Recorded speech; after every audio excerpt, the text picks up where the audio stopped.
there's nothing that any of us can do to shake or shift the outcome. You can manifest and you can be of service and like with a servant's heart to help others. And that's ultimately what will give you and gift you a beautiful life. It all begins by understanding the mind. I want to be happy now.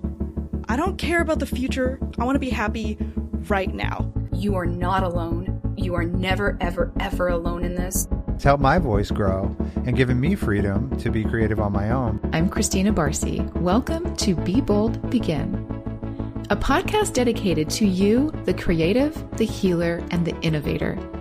The topics and conversations we have here are designed to help you discover what might be getting in your way and offer you tools, techniques, and guidance to move through them. I live in the imposter's body more than I live in my own body. I don't have to feel like I don't deserve this. This is where creativity and healing intersect. If you decide to be bold and begin, you have the opportunity to feel humbled and empowered. I totally believe that. I'm a certified Kaizen Muse creativity coach, a certified Reiki energy healer, and an entrepreneur, artist, and presenter. I will share with you my experiences, my proven tools and techniques that helped me and my clients and loved ones shift and expand in the areas they most desired.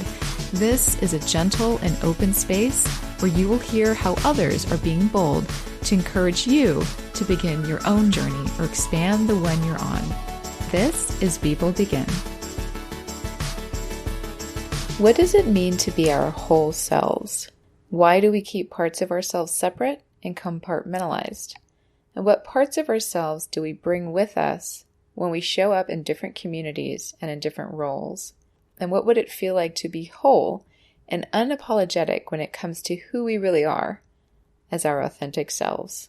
My guest today is Shana Bianchi of Mindful Divine, and we talk about lots of things, but this idea of incorporating our whole selves into all parts of our lives is at the core of our conversation. Shana talks about what it took for her to shift into this way of life and thinking, and I personally relate to her story quite a bit. You'll hear us say a few times throughout our talk how aligned we feel with each other. So for me, my spiritual, healing, and intuitive side feels the most authentic to me in many ways and is a huge part of what feels good and how I feel guided through my life. And even how I create curriculum for clients or when teaching or deciding on what to speak about as a presenter, it's all sourced from this part of my intuitive self. But I know I could incorporate it more and show up in this way in all that I do more confidently by combining these parts of myself. Because really I am an intuitive entrepreneur and creator, and it's very motivated by my call to heal myself and others. It's the magic. And I know that I'm doing myself and my purpose a disservice whenever I don't allow my whole self to participate. So this conversation with Shana was a great reminder of that, and I am challenging myself to show up even more in this way. And maybe it will incite you to do the same. So get cozy and get ready to be inspired and learn how to lean into your whole self a little more. Here's my conversation with Shana Bianchi. Hi, welcome back. I'm Christina Barcy, your host, and this is Be Bold Begin. And we're not alone today. I have a wonderful guest with me that is going to inspire you, make you think, and probably help you with the calm. She definitely has amazing energy. Her name is Shana Bianchi. Welcome, Shana. Hi, thank you so much for having me. So glad to have you here. We had the pleasure of meeting through a mutual connection in the podcast world. So quick shout out to Allison Marino and her ad agency, Lipstick and Vinyl. Allison's a really good friend of mine, and I also do some work with her company. And Shana started a podcast called Mindful Divine, which we are going to talk about more as we get into the interview. But Allison, of course, she thought we would be like-minded and aligned, and she was super right, because here we are. And we started out by learning about each other just by getting together through Zoom, which is what we do nowadays, right? The whole totally the land of Zoom of the times. Yeah. And that's actually how we met Crystal Bauer as well. So I'm so happy to have you here with me today to finally talk to you formally. I mean, beyond thrilled. I love what you're doing. And it's true. I mean, I think it's sort of like the Chinese red string theory. It's everybody's connected through one degree of separation. And people usually know when when there's synergy and when like-minded people should meet. And couldn't have been more dead on with us. Aw, I love that. And I agree 100%. So I'm going to formally introduce you now because you have a really cool journey. And you're kind of a badass. And I love it. So previously, Shana Bianchi worked professionally within the creative marketing, experiential event, and branding worlds in LA and New York City, strategizing content and working alongside celebrities and fashion moguls. She helped to build, brand, and market some of the largest companies in the world. But when a slew of health conditions crept up on her and the extreme working conditions, travel, stresses of late night and weekend hours, the anxiety of constant emails and micromanagement, and perfectionism caught up to her, she realized her health was at risk, which was her shift, a moment she likes to refer to as a pivotal moment in someone's life that alters the course and direction. And we'll get more into that later. We're going to talk a lot about that, actually.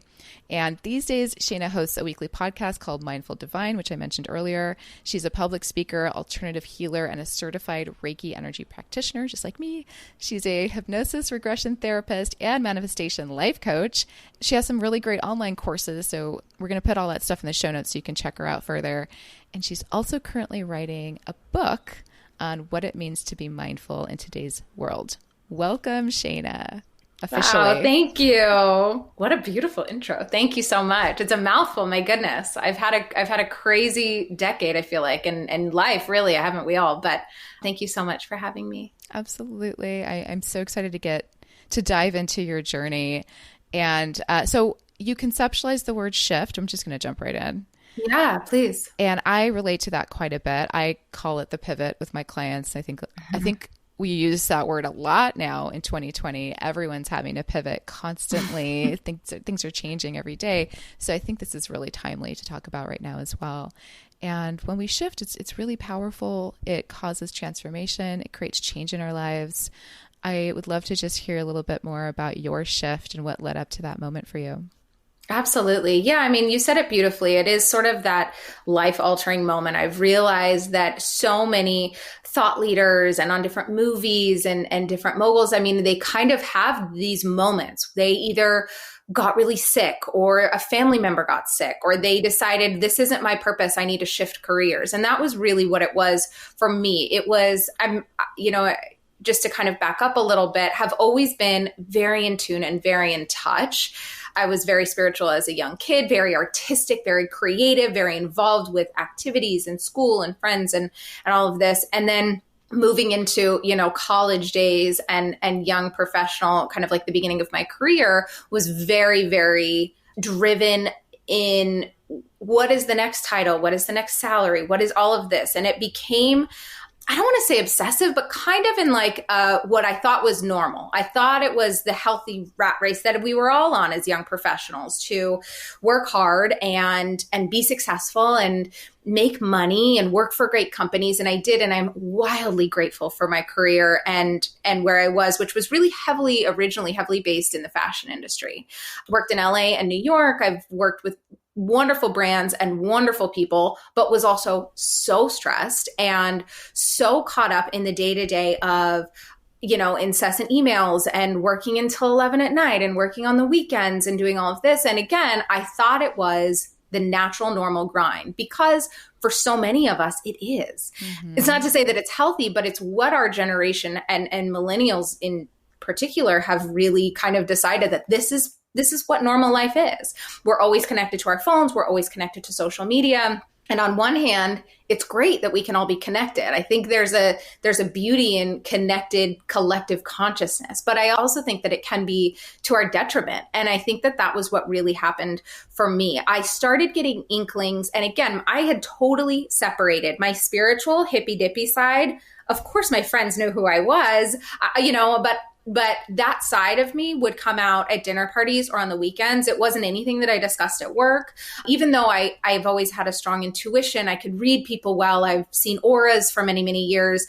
I didn't really cross the two together. And so there were little inklings and little, I'd say probably in the last 5 or 6 years where I would it was almost like the universe was teasing my shift. It was like, Are you ready? Do you want to lean into this? Do you want to listen to the signs?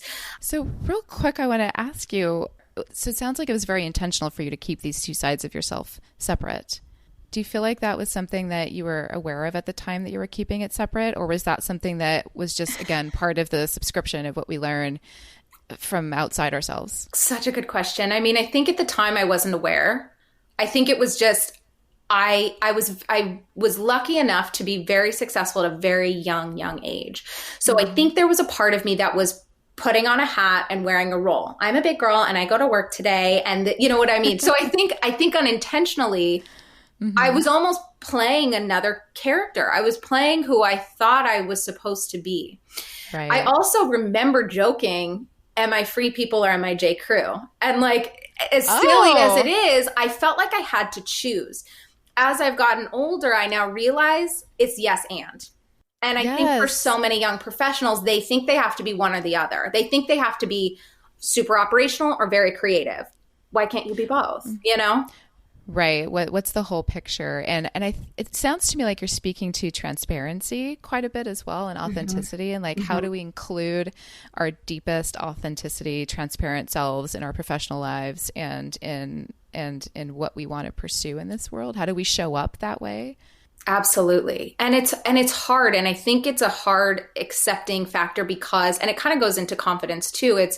We want to impress not only ourselves, but often our partners, our friends, or our family members. And if you have an idea of who you think you should be, whatever narrative that is, and this goes into like neuro-linguistic programming and all these other things that I work on with my clients so often, but it really is the story that we're telling ourselves. Brene Brown says this beautifully all the time too. The story that I'm telling myself is this. So if the story that I'm telling myself is, I'm ex-professional, I do this, who you are or who you aren't, you'll start to get wrapped up in that narrative, and it's not always healthy. Narratives can be really healthy if they're affirming and positive and good for your purpose and your growth, but I think that they can be really unhealthy mentally, physically, and emotionally for many people. Yeah, and that's interesting. I'm glad you brought it up that way, because I think that we all have a narrative. We all are living our story, if you will, and I think it's more about, controlling that narrative and being intentional about what we want that narrative to be, rather than, just subscribing to what the world has, like, just like falling into suit, like you were saying, like that collective consciousness. But that is just one way to collectively connect and tap in. Tongue twister. Totally. I mean, I think it is. And I think really releasing control was a huge part of my shift, among a slew of other things, which we'll get into. But I think just allowing, and I've always said I trust the universe. And anytime I say that and turn it over to the universe, my goodness, like the universe rewards me with the gift with a bow tied on top. I feel very grateful for manifesting and being able to manifest, and truly believe that everybody has the ability and the power to do that. But if you're trying to micromanage the outcome of something and you're trying to control it, odds are it's not going to work out how you want it to. Oh, ding, ding, ding. Like, totally. Absolutely. I love that. It's the micromanagement. I love that. It's kind of funny because I definitely know when I'm doing that and I feel it. And it's like, oh, what am I, like, I need to let go. And as soon as I do, you're right. It just shows up in the easiest way, in the biggest way. It's a really fun process. Yeah. So I want to get you back to your story because I interrupted you. Sure. No, I mean, please, that's the beauty of this. I mean, I think, having these little whispers of the shift. So I want to know what that is. That's what I wanted to ask you about. What was that? What was being put on your radar, and how did you start to notice it? I was crying very often on my way to work. I was just unhappy, and I am a very positive, happy person. Some people will feel like, oh, I'm being too sensitive or I'm being too emotional. There are certain triggers. You need to listen to that. That's something else kind of telling you this doesn't feel right. It wasn't aligning to me anymore.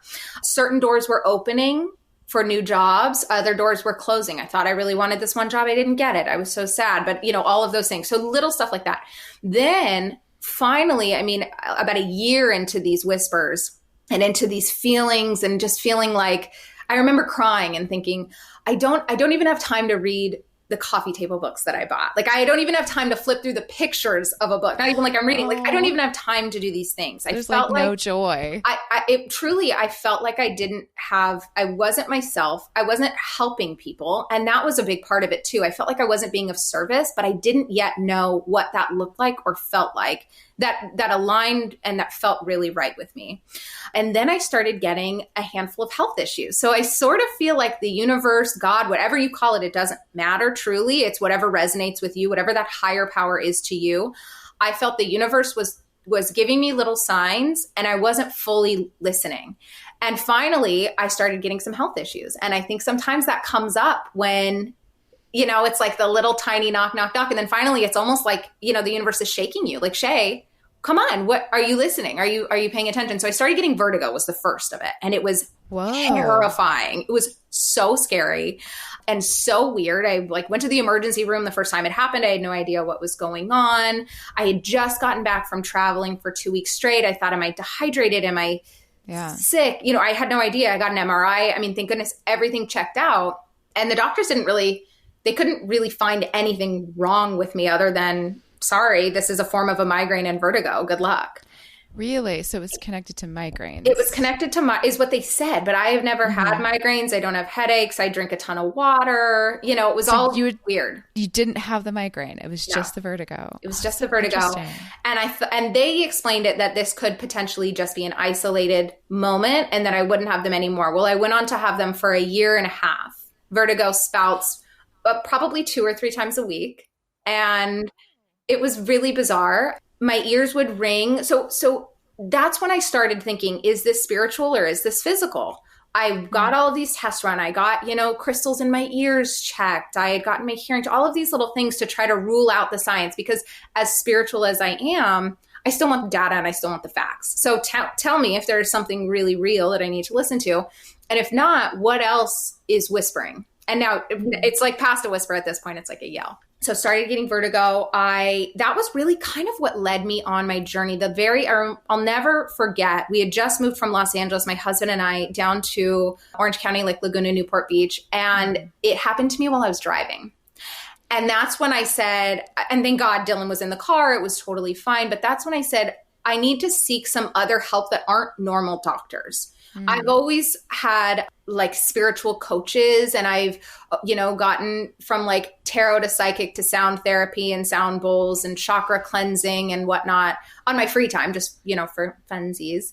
But that's when I thought, okay, I'm going to seek somebody else. Was introduced to a kinesiologist, got into kinesiology, and, had started suffering gut issues. So there was like all of these weird health issues. And again, I felt like I was a very healthy person. So it didn't resonate with me other than helping to get me to meet several other healers who I had never met with, in addition to the ones that I was already working with prior to.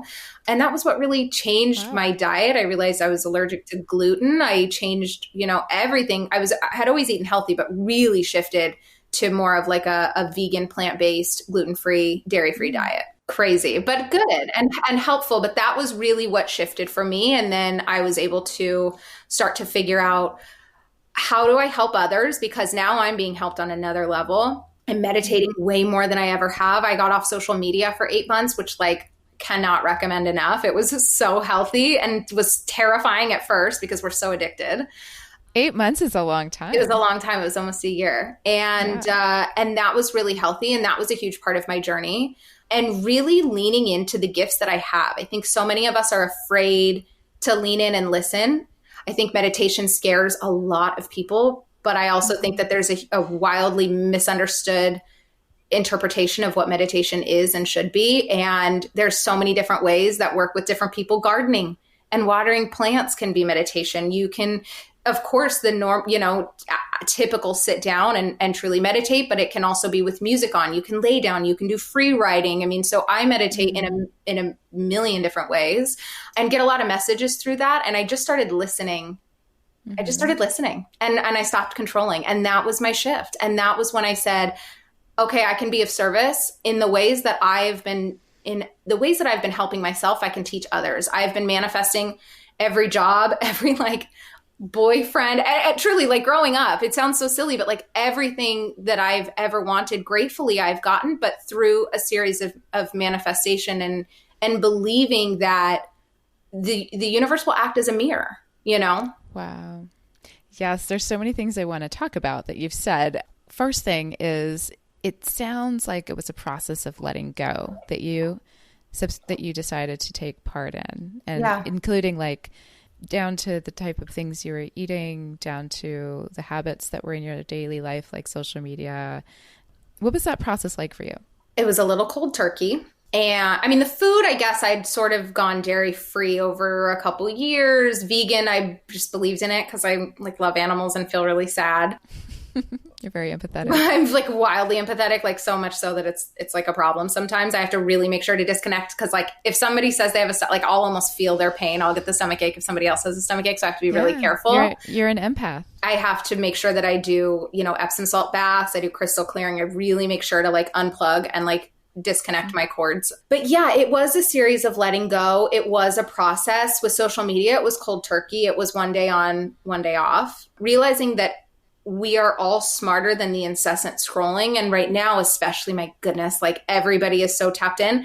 And listen, I've been back on social media for the last few months. I've definitely leaned back into it, but I'm going back in with a new outlook. And it wasn't that I got off because I was sad or jealous. I mean, I think a lot of people have a hard time watching other people's fake curated lives, which are so not real.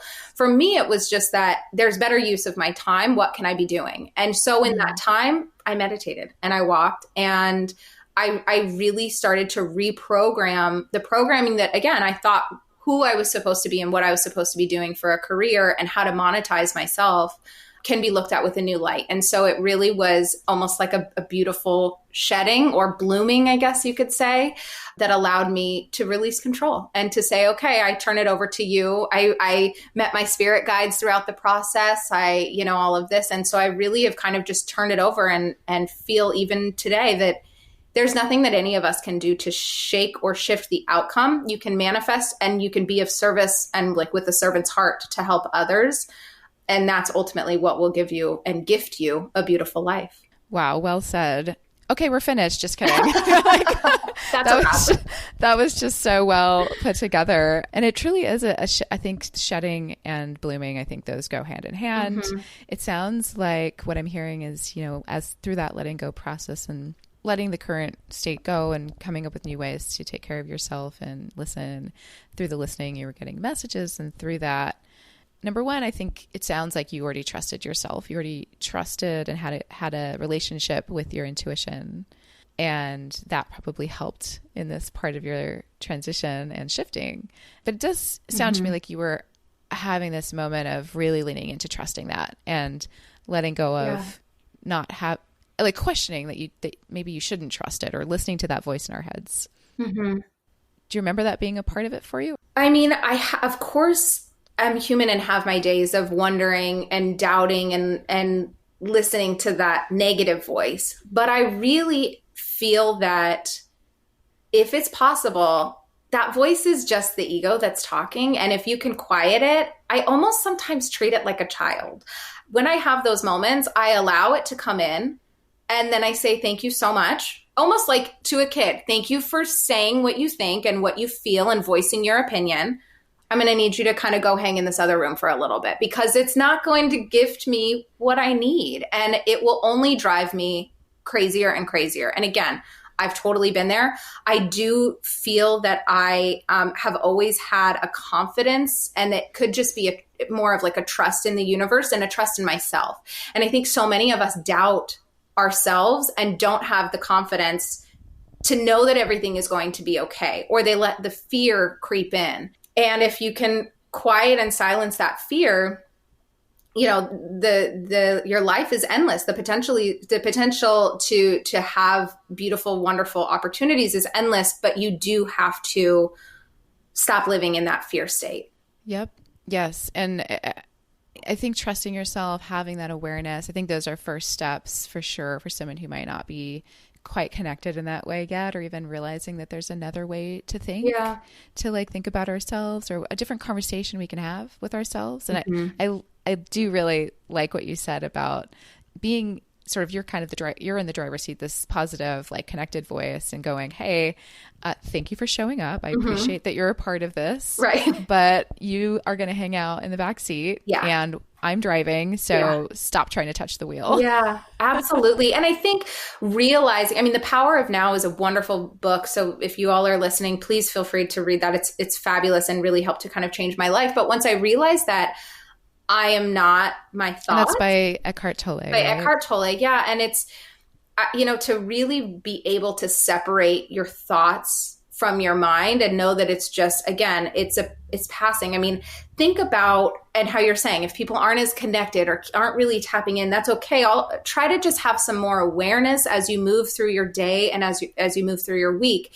How are you talking to yourself? I remember asking my friends this a lot as I was exploring this journey, and even before, saying, how do you talk to yourself?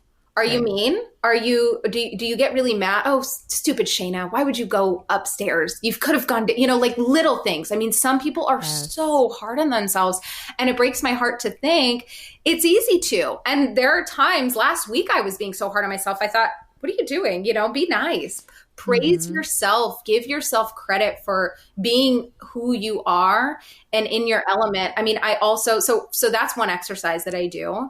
Agreed. And permission to make those silly mistakes. Like, oh, why did I walk into the kitchen? Oops. How funny. Like why did I take this job? Or why didn't I negotiate better? Or why didn't I, why did I go out with that guy 3 times? He was a total asshole. I think that there are times when we're so hard on ourselves, instead of saying, what is this? Why me? What is this doing to me? Say, what is this teaching me? What did I just learn from that? I mean, I used to be so, I feel like I might've told this story on one of my podcasts, but like, if I would remember to put my keys in the right part of my purse years ago, I would say, oh, you're such a smart cookie. Good job. Because I could pull them right out. So I was always just affirming myself.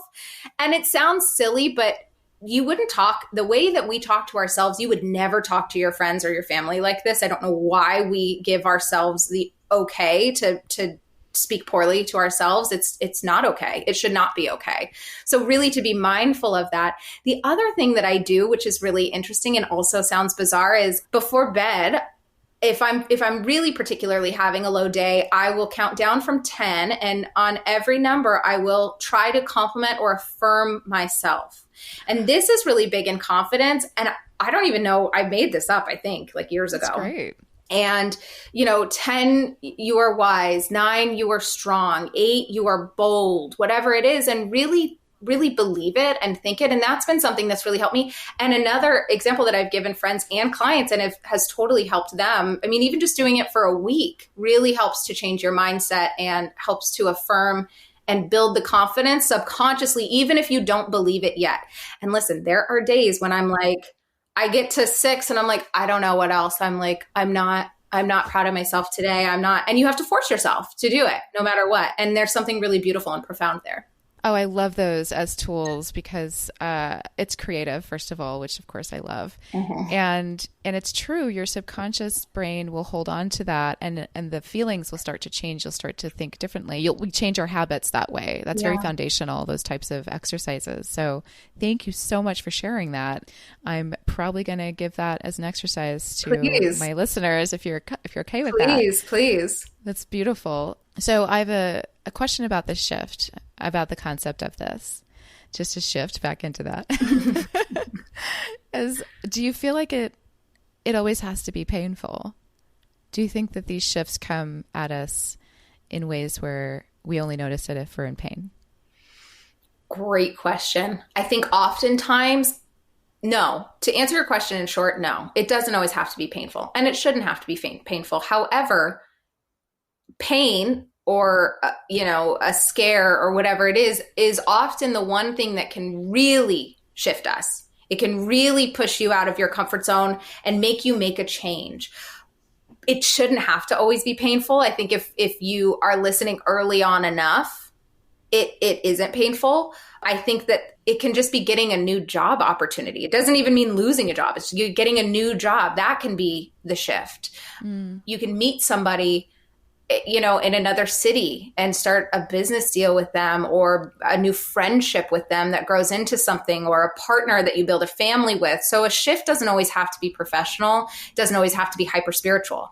I think that it just is sort of a change in the course that you have been heading down, or a change in what you thought was supposed to be right. Emphasis on what we thought would be right. Mm-hmm. Because that's sort of relative in many ways, isn't it? It's in so many ways. I think, again, it goes back to what we believe we should be and who we should be.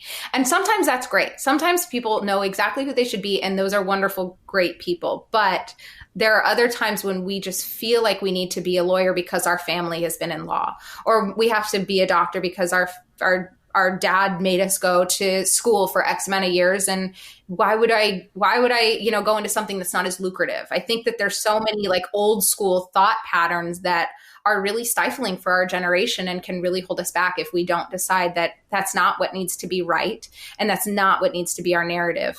Yes. And I think what you're saying, to harken back to being tapped in and the collective consciousness, is I do feel that we're moving in this direction of authenticity and transparency as a community. I think even more so now. We've accelerated that this year for a lot of people who maybe haven't touched in themselves that way yet, or having to, because they have more time on their hands.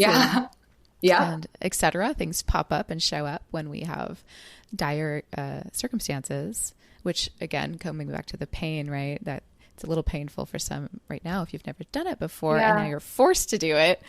But yeah, it's I just agree, and it doesn't have to be painful. And I think that we are wanting to find new systems like you're describing to tap in and to connect to each other that way. And I think it is more rewarding for everyone. Absolutely. On that note, regarding service, you brought that up a couple of times. So it sounds like something that has been important to you your whole life, wanting to show up somehow for others. Do you feel like that comes just from your heart, or has that been something that you just put on the list of like, this is what is required to be a good human being as I grow into a woman? And was this something that you always employed or aimed towards including in your life, being of service? It wasn't something that I put on a list. So I would say probably the former of letting my heart sort of lead. I had teachers tell me, you're going to be a teacher, you're going to help others. And I've always tried to help others, but not, I think I thought that I was helping people by branding a company or helping them build a company or dressing or fashion. But I realized throughout the course of it that it's really, I tried to shed the materialistic outlook that we have as a society, and that has cracked my heart open even more. So I think I didn't want to be a selfish human. And I don't know if I accidentally was when I was younger, or if we all are, because we're wrapped up in our world and our lives and whatever that may be. But it feels so much better to give back and to help other people. And I had been giving advice and helping and like coaching people for so many years before I decided to do it as a career. But it definitely was my heart leading in the service. And then the more that I've read and learned, it was almost like I was remembering, dare I say, from a past life. It was almost like I'm like, realize this is actually how we're supposed to be as humans. We're supposed to be helping others. We're supposed to be building community and leading with love and leading with our heart. So it was almost like a remembrance, and like I was stepping back into myself that might have just gotten a little shady throughout the course of my, younger childhood and younger 20s, teen and 20 years, Yeah. And thank you for sharing that. And I do relate. I think that we do get caught up in just, what does it mean to be me? Between those ages of like late teens, early 20s, it's like, what does it mean to be here? Yeah. And how do I do it? And you're just trying to like figure it out. Totally. A lot of us are. I feel like this next generation is like ahead of their game. And for sure. they kind of seem to figure it out from my observation, which is so cool to see. So I want to talk about your book a little bit. Yeah. And in your bio, I said it's leaning towards mindfulness. Do you just want to tell us a little bit about your inspiration for, why a book? There's so many things we can create to get our message out. So I'm curious, why a book, and just a little more about what you're making. A big part of my shift happened in 2018 and 2019. And I've always written poetry and I've always written. I will start this by saying I'm not musically inclined. I cannot sing very well. I cannot play any instruments. I wish that I could. I started getting like downloads of songs and poetry as I was driving and as I was walking. Melodies would come into my head. And so that was what really kind of helped to crack me open and help me lean back into writing. I've always written short stories. I've always written, again, as I said, like poetry. And so it started to become a medium that I was comfortable with. I paint and I draw. And so that's always been a creative outlet for me. But to write again was really special. And again, like I've been writing like blog posts and marketing slogans. And like I had been writing so many other things that were not true to what I loved and what I really felt on the day to day. So it was really nice to kind of have that creative outlet. Throughout the course of that, I realized that there was a message to share in a really big way in and around mindfulness, which really kind of goes hand in hand with my podcast, Mindful Divine. And so it was sort of twofold for me. I love the idea. I love obviously talking to people. I love hearing stories. I love sharing stories. I think that there's something very special about learning from others and what, others have kind of gone through and been through and how they have overcome different struggles and strifes.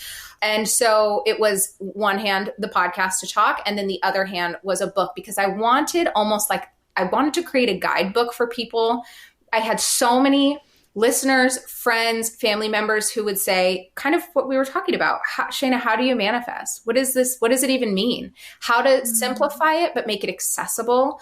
So I really wanted to create a book that had stories therein, but also had tips and tools and tricks and insight from thought leaders and spiritual gurus that were really helpful and inspiring to me, and anybody could turn to at any time and say, how do I live mindfully? What does mindful even mean? How do I tap in and tune in, and how do I unlock my purpose? And how do I understand that money is energy? So the podcast is a catalyst with it. And the book is in its final stages, which is so, so exciting. And it was no easy feat, but it was a beautiful exploration for me. I don't claim to have it all figured out, but I think that there is also beauty in the journey of that as well.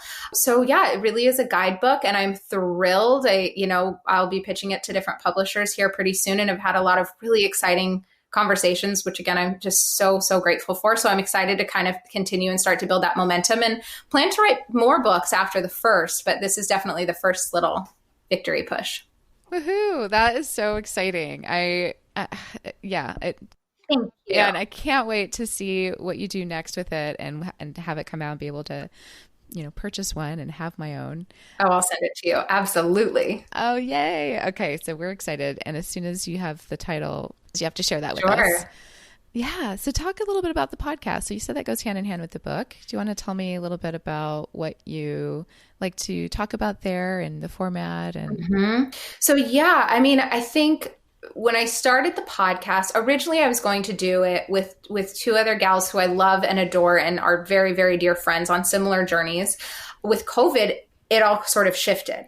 At the very beginning of COVID, remember, we were like everybody was like wiping down Amazon packages and like going outside with like gloves and like hazmat suits, basically. So I wasn't going anywhere, and sort of decided, okay, I got the blessing from the girls. I said, I just feel like I need an outlet. I need to start communicating and talking. And so that was started originally as 3, became just kind of my own solo journey. And then again, was going to have guests. And until we've now figured out Zoom and different video and remote ways to communicate, I thought I'm just going to do the first season solo, which I did. So wrapped the first season. I'm currently on hiatus, and I'm recording now for season 2 with guests. And so thrilled and so excited to have amazing guests. I don't want to like name drop, but have beautiful TEDx speakers and authors and doctors and alternative healers. So really have a lot in the queue, from like famed celebrity to like local healers. And I think that there's just a lot to learn. So yeah, season 2 is en route. I think outline of the show really typically starts with a concept, whether it be unlocking your purpose. Sometimes there's courses that go along with it. It could be monetization. It could be the concept of time. So some that's like very dry and very simple. Some are a little bit more metaphysical and a little bit more science driven. Go into a segment that I call Method to Manifesting. So I always, again, kind of like my book, like to give tools and tips and tricks to sort of level up and like spiritual hack their way through life. I usually then dig into the science of it and data and case studies. And then I usually do a spiritual send off. So the format is a ton of fun. It is I feel very engaging, and it's broken up in little bite-sized pieces, and none of them are too long. So I've really enjoyed it. I'm really excited to interview different guests just because, again, like I love having these sort of interactions, but it also was a really beautiful exploration for me to write and to learn, more about the Native American medicine wheel, or, different things that I've always loved or appreciated, but I'm able to really understand full circle. It's important to look back to see what others have done. And I think we can really learn so much from putting ourselves in others' shoes and understanding what they do in Bali or, parts of Southeast Asia or in Africa or, the Native American culture. I think that there's a lot to learn from others. So I really try to make that a common theme as well. Well, I love your podcast. You sound so lovely. Like listening to your voice is so soothing as well. Like, so that's enjoyable. And season 2 sounds so exciting. So I look forward to that. Do you have a launch date for that yet? In the next month or so. I mean, I am crazy busy recording right now with different guests. So I think as I record over the next month, I would imagine December, January latest. Wonderful. So we're going to look forward to that. And again, it's called, give us the title one more time. Mindful Divine. Mindful Divine. That's a beautiful title. Thank you. So all that said, how has what you've learned helped you through this year? Because we all know this year is a little bit more challenging. Did it bring up anything for you? Did it serve you in a way that you expected, maybe unexpected? I feel like I did a lot of work in 2019. I did the shadow work. I leaned in. I decided that my shift was among me and I was shifting. I decided to get certified in a lot of different modalities that I had been intuitively doing for many years, from Reiki to, spiritual hypnosis therapy. So this year, I know that it has been a struggle for so many, and my heart goes out to so many people who have suffered. And I know it has been very hard. For me, I feel grateful that it's actually been a beautiful blessing. I think that I'm like obviously very Pollyanna and like glass is half full, but it's given me more time to go on a walk with my dog, to see my husband. I mean, yes, I work upstairs and he works downstairs, but to be able to eat lunch together, I mean, we've been together, we're going on 12 years. I mean, we never had lunch together. We would work usually until 7 or 8. We'd have dinner. So it really has almost gifted us a new part of our relationship that we didn't really get to have. Listening to the birds, I just feel like not being in the car as much has been really helpful. So, I think this year it's taught me again to release control and to love others a little bit more. I released one of my podcasts. I sometimes put out meditations, and it was a meditation called Like Me. And it's something that I've tried to think of throughout 2020, and especially through this election, which has been really challenging for so many family members and friends. I know it's broken up. And so the one thing that I try to do is when you feel that there's a conflict with somebody, whether you know them or not, or you have a disagreement, the one thing that you can continue to say in your head is, like me, they just want to be loved. And like me, they're just doing the best that they can. And so I've really tried to hold on to that. So I think there are tools that I have put into my toolbox that I have pulled out more in 2020. And I think that that's what life is. We are constantly building our spiritual toolbox. What can we continue to add to it? And sometimes what can we throw out from it too? What isn't serving us? So for me, it's kind of just leaning in and loving myself and trying to love others and know that this too shall pass. Nothing truly is the end of the world, and everything you can figure out anything. You can kind of reshape and rework and reshift whatever that is. So releasing control has been a big one for me for this year, especially as well. Thank you for that. Yes. And I love that action piece of starting with like me and then filling in the blank, because it really does extend grace and compassion to others where maybe we wouldn't have stopped to do that before. Mm-hmm. Do it in the grocery store. Do it like at a stoplight. I mean, it's really interesting. I think we've started to be trained that we are all so different from one another, when in actuality, we're all so similar, and we really want so many of the same things. So I think to really exercise that and remember that it's about inclusion, not division, I think will be the key for us as a thriving society. I agree. I think at the core, we do want the same things as human beings, and remembering that it just makes everything easier, honestly. Yeah, totally. Just straight up makes it easier. It just makes life easier. It makes me feel better, and then everyone else hopefully feels better because no one's angry. Like, totally. It's just easier. So thank you for all of these tools. So for someone who's just sort of hearing this type of conversation for the first time, how do you suggest or how they get started? So what would be like a good first step to start a journey like this to maybe lean into their own shift? Yeah, I mean, I think the first step is to sit in a room comfortably, put some music on, and do some free writing. Right? Make a few lists. Think about what you're grateful for. Think about maybe what you are loving about your life. Maybe think about some things that have you had inklings of a shift? Do you feel like you want to help move that shift along?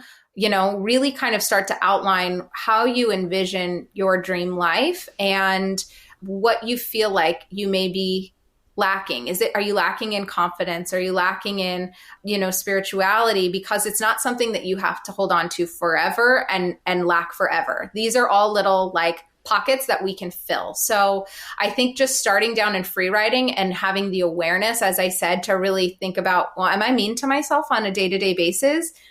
Just let yourself be aware for a couple weeks. Then kind of start to decide, pick one or two things that you want to focus on and help with. I think right now there's so many wonderful courses online. There's free courses. There's great workshops. So I think some of those are really helpful. I think so many, it's like, to be cliche and silly, like these aha moments are really important and really valuable. And I think that I've had a lot of aha moments through courses and free writing and kind of just sitting with myself. I think going on a walk, even around the block without a phone, just to think or to hear the birds or to watch a dog across the street. Like, I think that there's so much that we don't do because we're so connected to the scroll. So set the boundaries with social media, with friends, with family members, and let yourself be selfish with your time. First and foremost, like, self-care is okay. And it's okay to say no, and it's okay to decide to do your own thing or be on your own. I think that's the beauty of COVID, is like, it's allowed us to do that in an okay space, because I mean, there wasn't a weekend before COVID where I didn't have plans and traveling here or going there. And so it's let me slow down. And I think it's important to keep that pace for all of us. Thank you for that. I talk about awareness as the first step quite a bit. So I appreciate this. We're so aligned. Yes. I mean, yeah, it's always, I think that truly is step one. So thank you for sharing that. And I know that we are like, don't be on social media, but where can we find you? Set boundaries. Just don't do it right when you wake up and before you go to bed. Like, figure out your windows, as long as it's not all day, every day. It's intentional. You got to go on intentionally. Yes, exactly. Well, I have my website, mindfuldivine.com. And then, of course, the podcast, as we said, which is available on iTunes, Spotify, or anywhere, wherever anybody listens to the podcast. I'm also on Instagram, my first name _ last name. So that's Shana _ Bianchi. We'll have the spelling, I'm sure, in the episode notes. Yes. And I'm really kind of digging into daily bite-size tidbits. So I do think that there's a lot of value in Instagram and in Reels these days of just really quick micro information. I have my YouTube channel, of course, which I will be starting to share behind the scenes on different podcasts and different messages that I'm sharing. I don't need Instagram and the community may need me. And I think we should all remember that. It's that it doesn't exist without you. So choose the time and the space that you're on it and let it be a healthy relationship. And I mean, it's just like with any partner, man or woman, you wouldn't want something or somebody taking your time, making you feel lousy about yourself or about your life. So really pick those intentionally. I think it's important to pick that time. That's a great way to think about social media as, what kind of relationship do you have with it and what do you want that to feel like? Mm-hmm. I love that.